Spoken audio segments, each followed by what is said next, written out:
We're glad you're watching Morning Express on this Thursday. Let's get to our press review this morning. We're joined by Gojiri Wabogo, who's a columnist and also convener of the Kenya Forum. I pronounced it right, yes? Oh, yes. Yes? Well done. Well done. Let's begin with ICC and the status conference yesterday, highly anticipated. There's been all this, conversations around what will now happen, what next for Uhuru's case. The defense team asking that it be terminated altogether. Prosecution arguing it is not in the judges, it's not for them to decide whether to terminate it or not. It's for them to allow for or force or convince or get the government to give more information, which they claim they're not getting from the government. So interesting proceeding. Yes. Sorry. It was an interesting proceeding. I guess the most interesting thing was the conversation by the prosecution about whether they should be the ones to withdraw the case or whether the court should be the one to terminate the case. That was one interesting observation.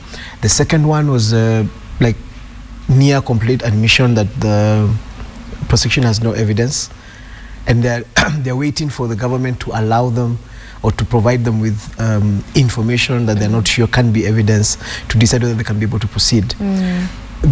Why I see this is interesting because it's not the kind of conversation that should be happening now. This should have happened at pre-trial stage, and it leaves someone with that feeling that, look, it seems as if people are just going through the motions here. Prosecution is trying to figure out a dignified way out of this. Who do you lay the blame for if this thing collapses? And government looks like a good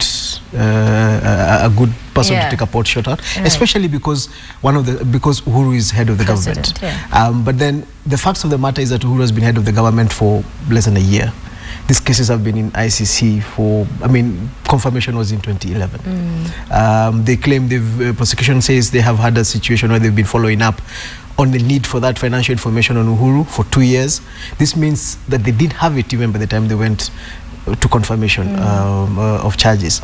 So really, I guess for me, what really annoys me sometimes to personalize this issue is when I think about how Ocampo presented this case. Right. And the amount of confidence he put in Kenyans. And he said, look, we have information, we have witnesses, we have people who participated, who are going to come out and give evidence. And really, it's now stuck on the issue that they're looking at financial information of one of the richest people we have in Africa, who for sure there's a possibility that did transactions around that period of time.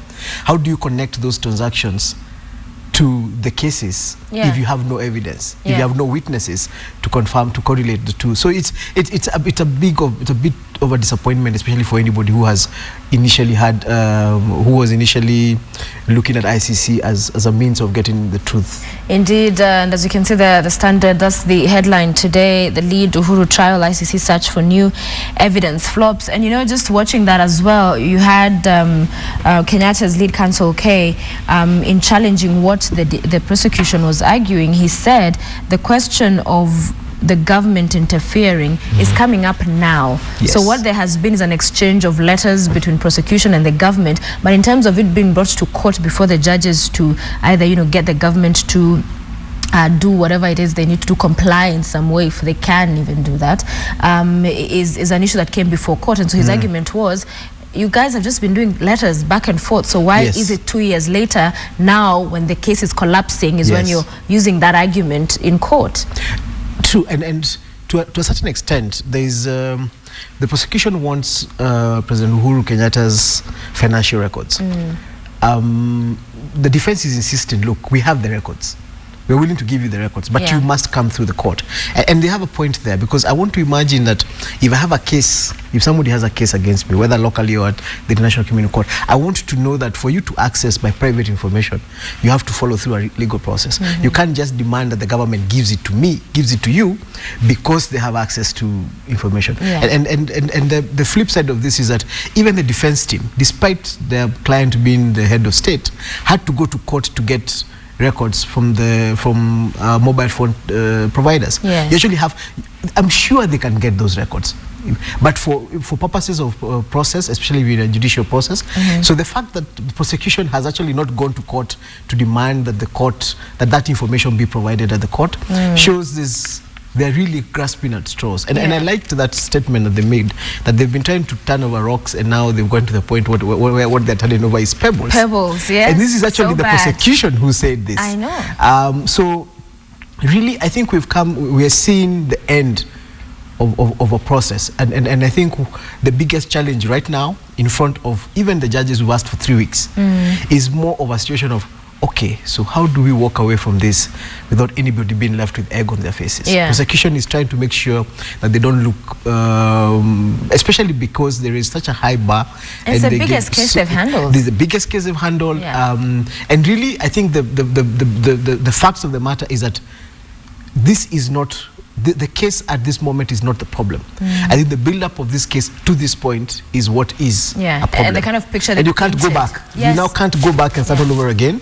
So you're being forced to fight over a product that was put together badly. And you have to keep saying, look, this product, yes, it's here. We don't all but how do we get away from? How do we walk away from this? I listened to the victim's argument that the victim's lawyer's argument, where this is the problem of the victim's narrative is the emotional context in which it brings in. There is no dispute in the fact that we have victims. Yes. But then I think it's important for us to disconnect the victim narrative to these cases, because the victim narrative is a fact. Yeah, it cannot These cases are challenged. It's a process that could either succeed or fail. But the victim's narrative is a fact. To argue that these victims, to make it look like disputing the case is disputing the victim's narrative, or that you have to prove the need for the case by proving the fact that atrocities were committed is wrong. There's also something else that he said that I found personally quite distasteful. He argued that already there's a case going on against the first victims, the victims of the first attacks. And he's saying that the court cannot stop the case going against retaliatory victims. So his argument is, look, William Ruto's case is going on, which is against the victims, the first victims. Why are you trying to stop a case against the retaliatory victims?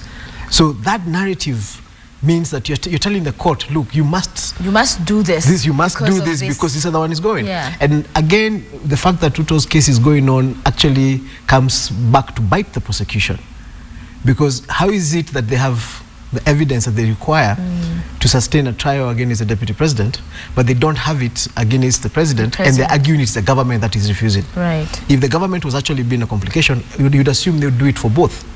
Right. So they need to just face up to the fact that if the government was not cooperating, if the government was becoming obstructionalists, as one of the words that came out yesterday, then we'd have a situation where both cases would be failing.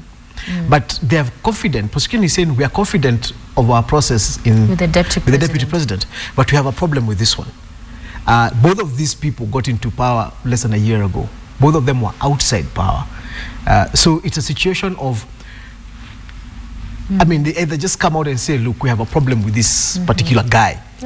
But you can't... what do you see happening in the next few weeks? It's going to be a tough one for the judges. As you said, it's a tricky balance. It's sensitive, delicate there in terms of somebody at the end of this all will be left very disgruntled. Yes. You know, so there's the argument of the victims' representatives, there's the prosecution, and of course there's the defense. But as they have admitted, they don't have anything to go by. So even if they're allowed to continue, it's really to go back to the drawing board and to continue to try to convince to get more evidence. So what do you see happening with this one? I think, in all fairness, the court has to terminate the case. And I say this, either the court terminates the case, but they give prosecution the opportunity within the 3 weeks to actually file a withdrawal of the case. I say that for this reason. You cannot have a prosecution asking you to hold a case in abeyance so that they can go and look for more evidence. Because the assumption is, by the time you brought the case, you were good to go. Actually, the reason that you're here is because you have evidence against this person. You then, I can't take you to court and then tell the court, okay, hold her, or hold this case, let me go and get evidence, I'm coming back. It goes against the laws of natural justice.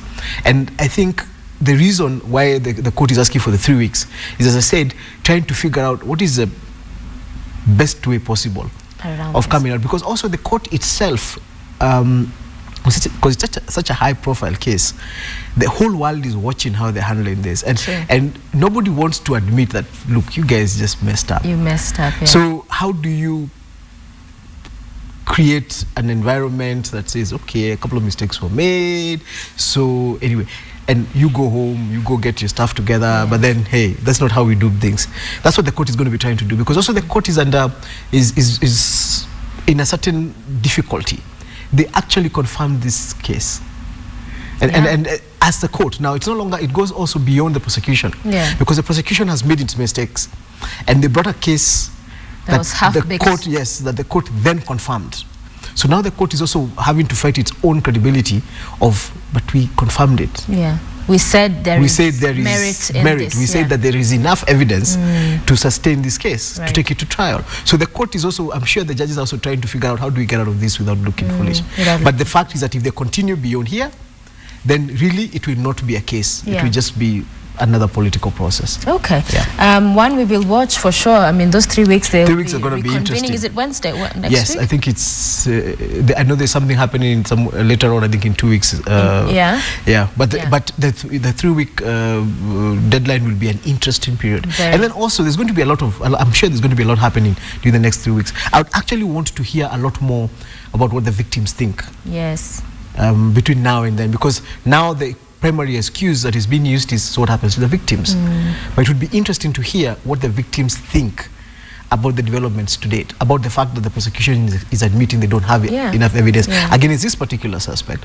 I saw a post, somebody commenting also about when Bensouda said she might start cases against other Kikuyus. Yes, that's another very interesting which now twist. Creates the environment that, okay, so you're really, what you're looking for is to pick some, and it also gives the impression that she's trying to balance these cases. So I have 2 Kalenjins here, and I'm losing grip on this Kikuyu. I need to get another one, which is really not a very good way of creating confidence in the ICC judicial process. Well said. When you look like you're clutching at stuff. I hope Bensouda is watching, and I'm sure she'll get the clip. Yeah, she'll get the clip. Standard still on the front page. One of the stories that continues on page 2. Away from ICC, ODM list of 86 aspirants raises heat in party. So I spoke to 2 of the aspirants for the chairmanship in the ODM, and it's interesting that, you know, as we go to these elections, 28th of February, there's just been a lot of discussion around the same, from the Secretary General position that attracted a lot of heat on who should vie or who shouldn't, from those who have stepped aside, chosen not to, from the disgruntled people, especially the young Turks, quite a number of them, and Raila maintaining that, you know what, they want to ensure that ODM has and is a representative of all the people of Kenya, the various ethnic groups, and so now there's a list, although some have said that this is a list that was prepared somewhere else. You know, I did my article this week in the Star, was a conversation about that, and I got quite a bit of flack about it.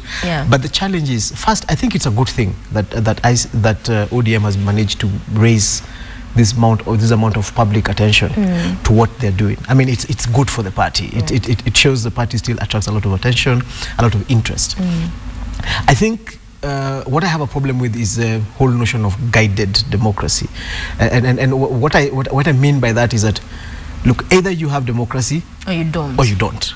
You cannot create an environment. We either have to accept that we have to do certain things in certain ways to create a national face, or we agree that no, we're just going to let democracy rule, and we're going to, anybody who wants to run, put your name forward, let's see what happens. But that it is quite difficult. I know there are people who are insisting that the 6 or 7 people who changed their minds about running had not picked up forms and everything, and were not twisted. But I'm a member of ODM. I've worked very closely within the party and within the structures, and I know what would happen. I know you don't just wake up and say you're going to run, and then wake up 3 days later and say no, you're not running, unless somebody has actually spoken to you and convinced you against it. And for me, that is my problem. That why, if we are as sure, if ODM is as sure as it says about the fact that we can do this, we can create a national image, let everybody run. Let us have this conversation about the national image after the elections. Let us see what do we actually come out with. Yeah, do we come out with a national? Do the delegates going to decide a national face? Because they are the ones who make the decision. True. The decision should not be made outside the delegates by anybody else. If I want to run for an office, nobody should tell me that no, we have too many people from your part of the country. Because then that is not democracy. Because then that means you're really not letting democracy go. And of course, that happens across the world. Parties have those conversations, and you decide, no, we want to put our best soldier on that particular place, so please, you don't run, let this person. That trading and conversations, intra-party conversations happen. But then let us accept that is what is happening. Let us not then clothe it in another democracy issue. That is why I was making fun about the fact that the D in ODM looks like it's silent. Because yes, we are saying we had been democratic, but we're not acting it, and then we're trying to camouflage it. But it is going to be an interesting thing. It's also important to give kudos to the party, because it's the one party that tends to have elections. And that needs to be said. And it's a challenge to other political parties. Correct. To actually go out there and have elections. I do not think it is easy for any party to do elections. So the fact that ODM is being able to actually pull this off is a big thing. And it's also something in terms of the funding we saw that came through for TNA, ODM, URP, and the fact that the smaller ones were kept out of this particular kitty, that in itself goes to strengthening the institutions, you'd say? Hopefully, because one of the challenges we have is that a lot of the parties, including the ones that got this money, actually don't have structures that you can actually look at. We have their structures on paper, but they need to actually be seen.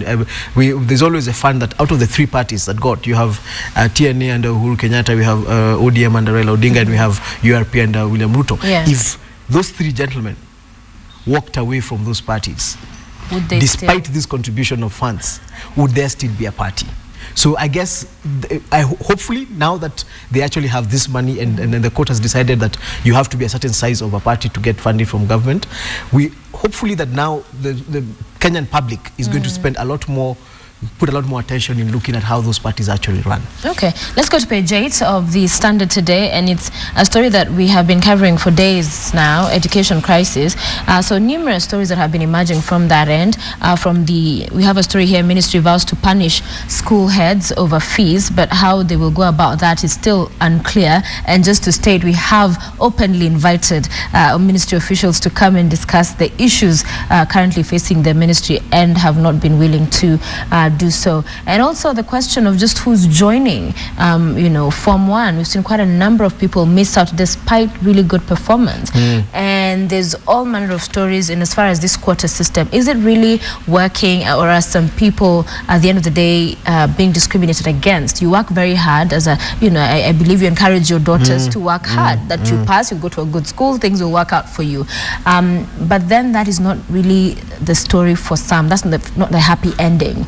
They're finding themselves in a place that, by virtue of the system and the structure that has been put in place, they're left out. And so numerous families, students as well, at this time agonizing, wondering, what do you do when the system in itself is flawed? I think it's a fact that there's a serious crisis going on with the education system, education process right now, in terms of especially that Form 1 process and what people have to pay when they join in Form 1. It was really, really sad to watch that father, I think some professor guy who got admitted. So you've got a daughter who you encouraged to study, and then she gets 400, and she actually lost, she made 60 mistakes out of 500. And for me, that becomes that the fact that father has to go around trying to get schools for a child who has 440, trying to plead with the Ministry of Education for a child to get placement, tells you we have a big problem. I also come from Nyeri County, which went to court to stop placement in 10 schools in the county, including one of the ones I went through, Nyeri High School. And the interesting thing is, so you understand that each of these 10 schools had 180 positions. 150 of them were given to children out of Nyeri County. Each took 30 children. And there's a certain point of disappointment, because you're imagining, so this is an investment of this county, and 1/5 of the children in that school are the ones who come from that county. I think that whole quota system structure needs to be done. And I think there was a big problem in what happened in Nyeri. And I have a feeling if it happened in Nyeri, it most probably happened in several other counties across the country. Okay. And you can also catch your copy of the extra pull-out and the home and away. They're all inside the Standards today. And of course, the extra is headlined by laptop scheme and child safety. That's one of the issues that is still very unclear in as far as what will happen. Please get the Ministry of Education people to and come. And if they're watching us, and I know they're watching us, some of them are watching, I think government needs to get its communication on this ministry issue, on this education ministry issue out. They really do need to come and talk to us about what's happening in high schools, what's happening in this election, and what is happening with the laptops. With the laptops. Today is 6th of February. Yes. The last I had, kids were going, at least some children are going to get laptops when they open school last month. I haven't met or had any particular child who's going a laptop yet. None. So we need to hear. We're still talking tenders. We're still talking who's going to be awarded. We need to know, and it's important for the government to acknowledge we're having a problem here. Yeah. And well, if they need to move the goalposts again, well, but then they come and tell us. Yes, that communication issue needs to creates space for people to build in their own narratives that will not do the government any good. So here's another invitation, Ministry of Education, open invitation. We want you to come. We've called and we keep hearing you trying to keep and put your house in order. But Kenyans need to understand what's going on and as far as all those issues are concerned. So open invitation to you to come when you can. To the Daily Nation very quickly, and several stories inside here. Of course, ICC in the lead. But on page 3, Nairobi motorists protest new parking rates as low tax effect. So it's on. It's on. Pay a lot. It's on. It's on. It's 300 bob to park in town. Yeah. There's a part of me that feels this is extremely unfair. You don't raise parking fees by over 100%. But then also there's a part of me that understands where the Nairobi County government is trying to come from. They've got deficits they're trying to meet. I think the problem here is again the lack of consultation of you can't understand how they came up with 300. Right. How did you move from 140 to 300? What are we going to see different? So if I parked my car yesterday at 140 and I park it today at 300, what's the difference? What is the difference in service? Are they trying to decongest? They're most probably trying to decongest Nairobi, whether that's going to work or not. Because you see, you don't charge people for driving into Nairobi. You charge them for parking. For parking, yeah. And a lot of the times, if you can't park, then you won't come with the car. But a lot of the times, you have the traffic. Sometimes you look at the traffic and you're thinking, some days there's no traffic, or a few hours there's no traffic, and then there's bumper-to-bumper traffic. I'm sure they're going to try and decongest. I don't buy that idea of getting matatus out of town, because a lot of Kenyans do need to come into town on matatus. Sure. I think we actually need to stop private cars coming into town, rather than public. Yes, because this is a central business district. People come there to work. Yeah. So when you come with a private car, you park it, and you don't use it for what, 8 hours, 7 hours. Yeah. What we need more of is a public transport system that allows me to leave my car out of town and get into town and be able to move around town without having. That is a way to decongest Nairobi. Okay. It is not to remove public transport vehicles. All right, story on page 5, Senate criticized over Wambora. So this is interesting from, the move to impeach him by the county assembly. What is their role again? And then to the Senate, going against that court order and now being criticized on the same.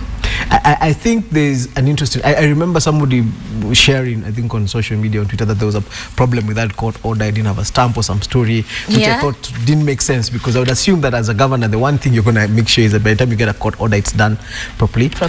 So my question is, if that court order was done properly, one, the county assembly refused to acknowledge the court order, because that stopped them from actually discussing it. The impeachment went on and impeached him. Then you got a court order stopping the Senate from discussing the issue, but they went on and actually discussed it. So it's a merry-go-round for people not taking a court order seriously. If I was Chief Justice, I would actually be thinking about, what does this mean? That the people who are elected and put into positions of leadership are the ones leading the process of refusing to acknowledge court orders. So does that allow me as an individual to not take note of a court order that is being given about me? It's a bad precedent that these leaders really need to think about. Okay. To the Star newspaper, before we bring this to a close, Rebel Luo MPs shop for party is the headline in the Star today. Do you see people jumping ship with this one? I do not see Nyanza MPs jumping out of ODM soon. Okay. I think there's going to be a lot of watching what happens after the 28th of this month. Right. But what the fact of the matter is that it's a vulnerable moment for ODM. If it's mismanaged, there would be nothing stops members of parliament or even supporters of ODM itself going somewhere else, because again, this is a problem about Kenya. It is easy to go somewhere else. Right. So nobody is nailed into a party somewhere. So the challenge, that headline is more of a message to ODM than it is that actually members are planning, because it's not out yet. It's possibly a conversation that is going on around, that is happening, and it has good reason, especially if certain people who are elected are feeling like they're being stopped from progressing within the party. They will go and look for it somewhere I think you're else. right, because even as we were having that interview, we tried to get some of those who are disgruntled or have been, made, as they claim, to step aside, to come and discuss it on TV, and they wouldn't. So and I've also had those conversations of trying to get a few of them to actually talk publicly about their frustrations, and they say no.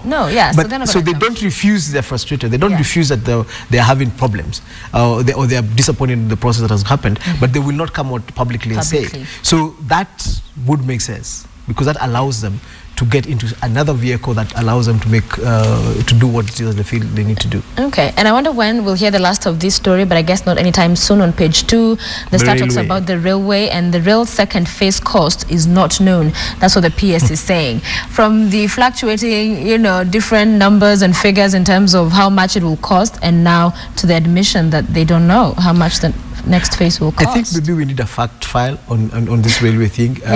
Maybe the ministry needs to think about it very seriously, whether it's going to be a pullout that actually explains the status, because also what we are seeing are glimpses of conversations going on, either in parliament or at public level, at government administrative level, at executive level, but nobody's giving the whole narrative.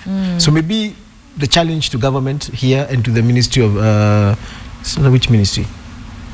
Transport. Yes. Is to actually create a fact file, a nice pullout, put it in the newspapers, let Kenyans be able to read for themselves the entire dossier of this story, so that we make our own decision.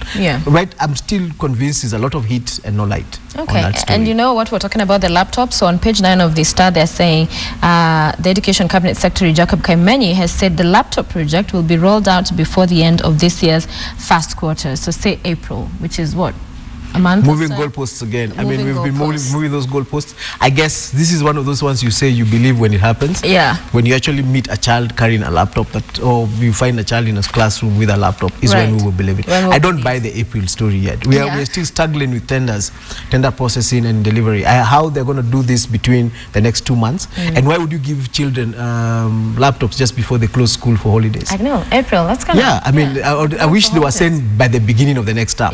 But by the end of the first quarter means it's not flowing with it's somebody who just I assume that my speculation is that he just came up with a date because April doesn't make sense. You can't give children laptops when they're going home, just about when they're about to go home for holidays. And finally, in the People, the headline, severe cash crunch arrests Kavuludi team's police vetting exercise. Did you see this one coming?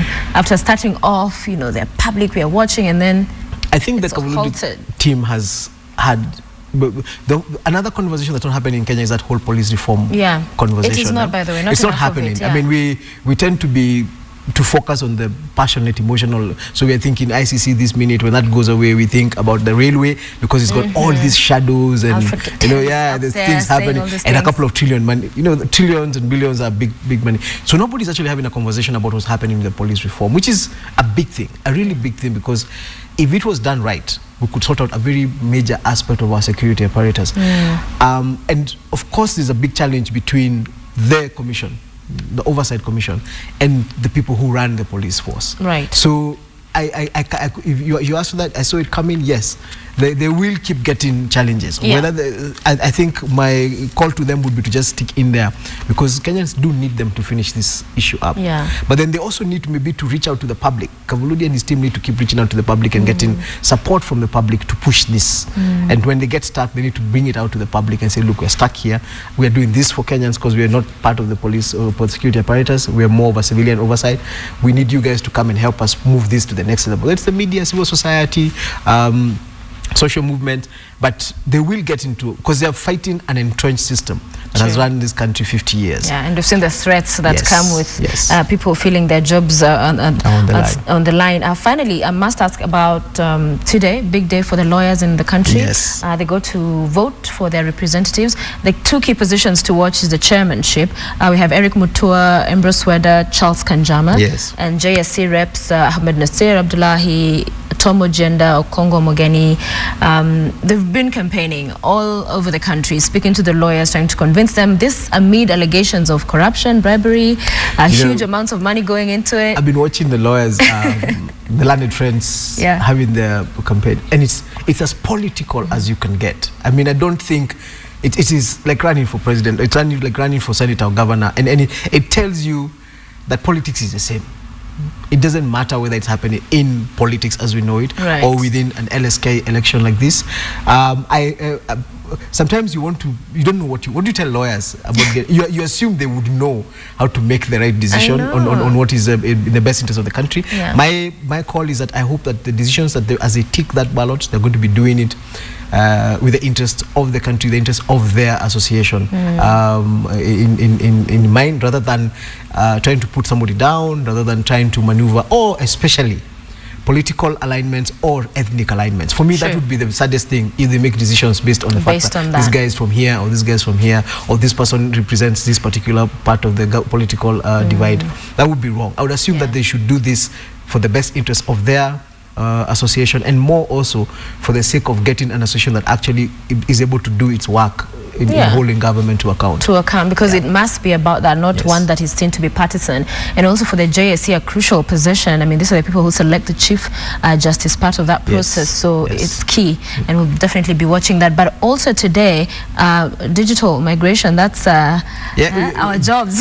I'm waiting to see whether we're going to have there's like a screen that went around the last time this happened. So I'm hoping that 45 days later, a couple of things have changed. We'll be watching. But I think there needs also to be more information put out by the communications body to Kenyans in as far as also this is concerned. Because as much as they say the media should be putting out the information, it is also, they have a role to play. Yeah, but you see, unfortunately, they can only do that through the media. But have they brought, and media has refused to advertise? That has not happened. There's been this love-hate relationship between CCK and the media. So an ordinary member of the public would be more inclined to believe that maybe the media is not being very supportive of the CCK on this one, because they did come out very, very, very hard on the CCK and on this digital migration issue. But I guess, as I said, we're going to watch whether it actually happens or somebody's going to go and try and push it again. Yeah, so today's going to be a big one as well on that. We'll definitely be watching to see what emerges from the courts. But thank you for joining us. That was a great analysis, looking at those key stories. Thank you for inviting me. You're welcome. We'll see you hopefully next week. Ngojiri Wabogo with us right here on Morning Express. We take a short break now. When we return, it's all matters disaster preparedness. How ready is Kenya? Going especially by past experiences, have we been prepared when disasters occur? Not very well. We've not rated good at all.